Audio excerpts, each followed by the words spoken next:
Hello everyone, I hope you all are good. In this session, we are going to explore something new and we are going to start with capacitor where we will be discussing how we can distribute charges on conducting plates. ठीक है? So इस session में हम जो भी plates को consider करने वाले हैं, लेने वाले हैं, that plate will be considered as very large.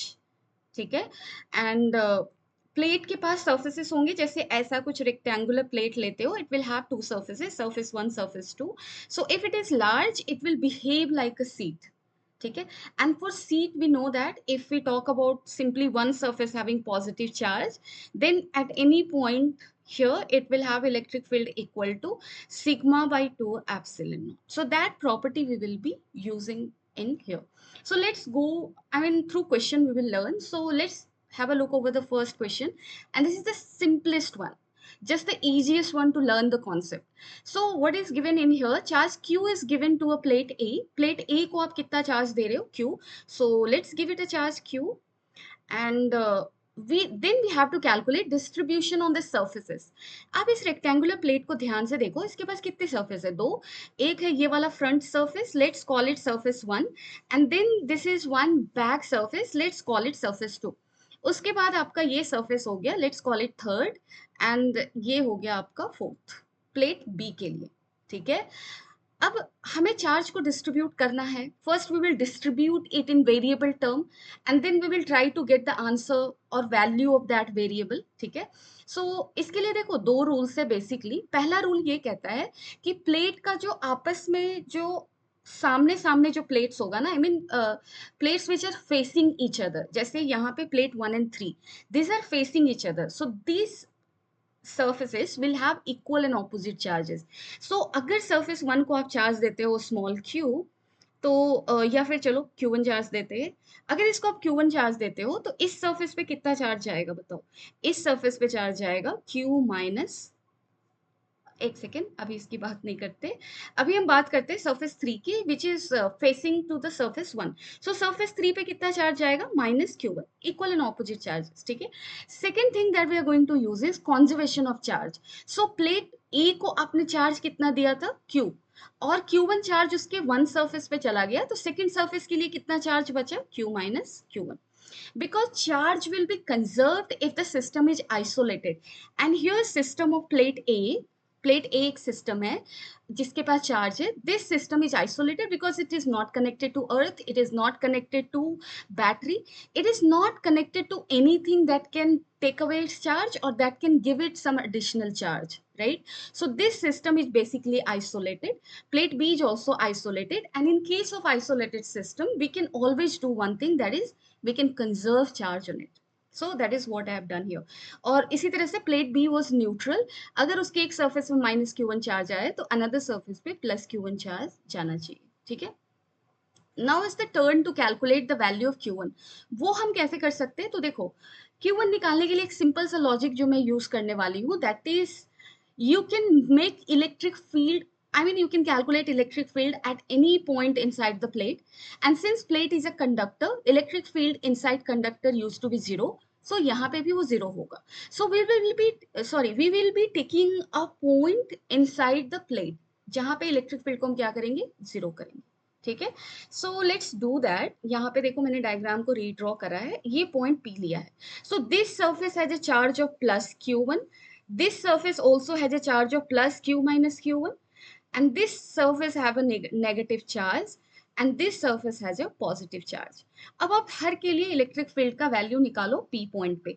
So electric field का वैल्यू सरफेस 1 के लिए क्या होगा इस साइड होगा पहले तो डायरेक्शन देखते हैं इस साइड होगा वैल्यू क्या होगा let's call it E1 so E1 होगा sigma let's say all the plates have area A सो इसका एरिया हमने A ले लिया इसका भी एरिया क्या लेना है A so sigma I mean surface 1 का चार्ज डेंसिटी क्या है q1 by a so sigma by 2 epsilon not ठीक है so this is this and this electric field is in which direction in this direction अब q minus q1 के लिए आप निकालो सो E2 अगर आप निकालते हो this is also a positive charge यहाँ से इलेक्ट्रिक फील्ड ऐसे निकलेगा so you will be writing now q minus q1 by 2a epsilon naught this is in this direction let's write about third surface so E3 लिखो आप third surface is a negative surface electric field ऐसे होगा P point पे, सो towards right, और charge क्या है Q1 by 2a epsilon not towards right.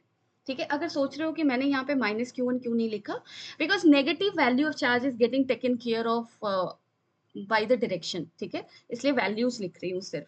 E4 को आप क्या लिखोगे, E4 you can write as this is Q1 and electric field will be outward like this. So Q1 by 2a epsilon naught in this sense. ठीक है, clear है। अब आप ध्यान से देख लो कौन कौन सा कैंसिल आउट हो रहा है। एक चीज ध्यान से देखो, सरफेस 1 and 3 की बात करो, surface 1 and 3 and equal and opposite charges, and इसके लिए electric field at point P that is E1 and E3। E1 देखो is towards left and E3 is towards right, equal and opposite direction, I mean equal magnitude opposite direction, so they will get cancelled। तो इसको और इसको आप कर दो cancel. उसके बाद हमें बचा E2 and E4। So electric field net अगर आप देखते हो ना, तो E1 plus E2 plus E3 plus E4 should be equal to how much? 0। सो यहाँ से E1 E3 तो चला गया, हमारे पास बचा गया E2 plus E4। अब देखो E2 और E4 क्या है, इक्वल तो नहीं है, ऑपोजिट डायरेक्शंस में है, so there magnitude will be what, equal, it should be. ठीक है, सो यहाँ पे आप क्या लिखोगे, Q-Q1 by 2a epsilon naught should be equal to how much, Q1 by 2a epsilon naught. आप 2a एप्सिलॉन नॉट को हटा दो, so Q-Q1 is equal to Q1, so 2Q1 is equal to Q, so Q1 is equal to Q/2। ठीक है, अब आप charge का values लिख दो, इस सरफेस पे चार्ज कितना आया Q/2, इस पे चार्ज कितना जाएगा Q/2, इस पे चार्ज क्या होगा -Q/2, and here charge will be +Q/2।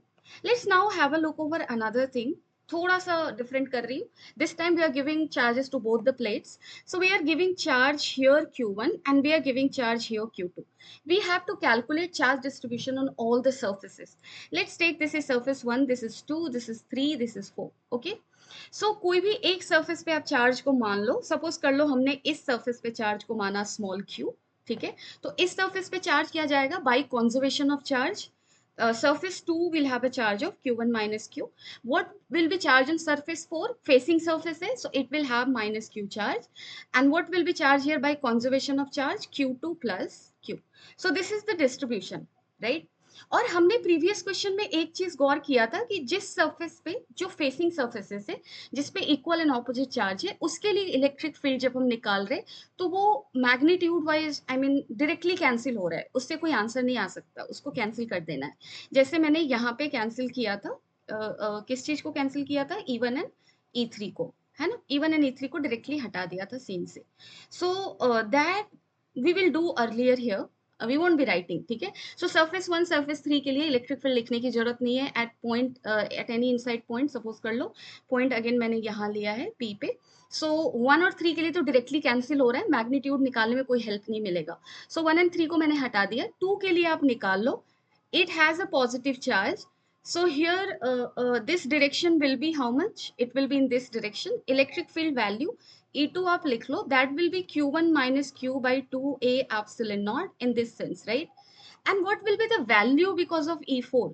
E4 के पास positive charge है, it will come like this। ठीक है, and that will be Q2 plus Q by 2a epsilon naught in this direction। These are opposite, their magnitude should be equal, so Q1 minus Q will be equal to Q2 plus Q। ठीक है, so Q1 minus Q2 by 2 is equal to small q। now we are having value of small q, ये कितना आया Q1 minus Q2 by 2। इस plate पे value कितना होगा, Q1 minus Q कर लो आप, you will be getting how much?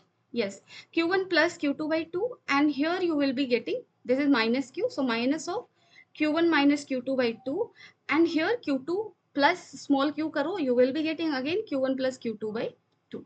so these are the value of charges that you can have on these plates। now let's have distribution of charges question, another question, here we are taking 3 plates। ठीक है, again we need to do distribution of charge. तो आप एक काम करो, पहले surfaces को आप डिस्ट्रीब्यूट कर लो, आई मीन सर्फेसिस को मार्क कर लो। Let's say this is surface 1 2 3 4 and this is 5, this is 6। now how much charge is there on each plate q minus 5q 10q। किसी एक सरफेस पे वेरिएबल चार्ज मान लो, suppose on surface 4 I am assuming there is a negative charge of q। Why negative I have taken? Because this plate C has only sorry, this is plate B. So this plate B has only negative charge. अगर 4 पे मान रहे तो negative ही मानना पड़ेगा. So minus Q लिया. Now what will be the value of charge here? So यहाँ पे तुम्हारा चार्ज हो जाएगा minus of 5Q minus Q, right? This will be the value of charge. अब आप इस surface पे ले लो, surface 2, this is the facing surface. So यहाँ पे charge होगा plus 5Q minus Q. So what will be charge here by conservation of charge? It has to be minus of 4Q minus Q. ठीक है? And what will be charge on this fifth? That will be plus Q, opposite surfaces 4 and 5, right? And what will be charge here? That will be your 10Q minus Q. So we have distributed charge already like this. Done? We are here. I hope we have done it properly. Yes. That is true. ठीक है? Now let's take one inside point. Suppose कर लो मैंने ये point लिया inside पे. This is 1, 2, 3, 4, 5, 6. Now let's calculate electric field at point P. सबसे पहले opposite faces के लिए कैंसिल कर देंगे हम. सो 2 एंड 3 के लिए लिखने की जरूरत नहीं है क्योंकि they are having charges equal and opposite. 4 एंड 5 के लिए लिखने की जरूरत नहीं है, they are having equal and opposite charges. मत लिखो. सरफेस 1 के लिए आप लिखो, सरफेस 1 पे नेगेटिव चार्ज है, electric field will be in this sense. So E1 का वैल्यू आप चेक कर लो. This will be equal to how much? 4Q minus Q by 2A epsilon naught in this direction. Let's talk about surface 6. This has a positive charge of 10Q minus Q. So because of this, electric field will be in this sense. And that is going to be how much? E6 likhu na, right? So that will be equal to 10Q minus Q by 2A epsilon naught. And this is also in the same direction, I guess. है ना? So this is also in this direction. Now these two are in the same direction, so these two must get added to give us zero result. So इन दोनों को आप add कर दो, यानी कि 4Q minus Q plus 10Q minus Q should be equal to 0. 2 epsilon naught ऐसे भी cancel हो जाएगा. ठीक है? So we are getting here 0. Now let's talk here. 14Q is equal to 2Q, यानी कि small q का value क्या आया? हमें आया 7Q. Now let's distribute the charges. So यहाँ पे देखो चार्ज क्या है था? Minus Q. सो माइनस 7Q. यहाँ पे चार्ज कितना हो जाएगा? Plus 2Q. From conservation of charge, क्योंकि इसके पास चार्ज बचना चाहिए minus 5Q. If you add this to you will be getting minus 5Q. इस पे कितना चार्ज जाएगा? सो इस पे भी इससे जस्ट ऑपोजिट था, माइनस 2Q. ठीक है ना? आप चेक करके एक बार देख लेना. एक बार चेक कर लेते हैं यहीं पे कितना चार्ज दिया था. इसको देखो यहाँ पे माइनस 5Q माइनस Q का वैल्यू क्या आया है? 7Q. So this will become how much? Minus 2Q. So plus 2Q here. And यहाँ पे कितना चला जाएगा? 5Q minus Q, that is minus 2Q, है ना? सो मैंने सही लिखा था माइनस 2Q. और यहाँ पे कितना जाएगा? देखो this will be 3Q. Then only you will be getting total charges equal to capital Q. And this are again opposite faces, so plus 7Q दे दो. इसके पास कितना चार्ज बचेगा? 3Q. सो ये सारे जो लेफ्ट एंड राइट सर्फेसेस है ना, उस पे चार्ज इक्वल जा रहा है 3Q and in between plates हमने डिस्ट्रीब्यूशन कर लिया. So I hope you have understood this concept, but I would say this whole concept is not enough to solve all sort of questions coming in charge distribution. So I will keep on upgrading. I will keep on making videos. One more concept you require, that I will cover through one more video, through one more question. Okay, I hope you have understood this. Even if not, you can always let me know in the comment section. Thank you.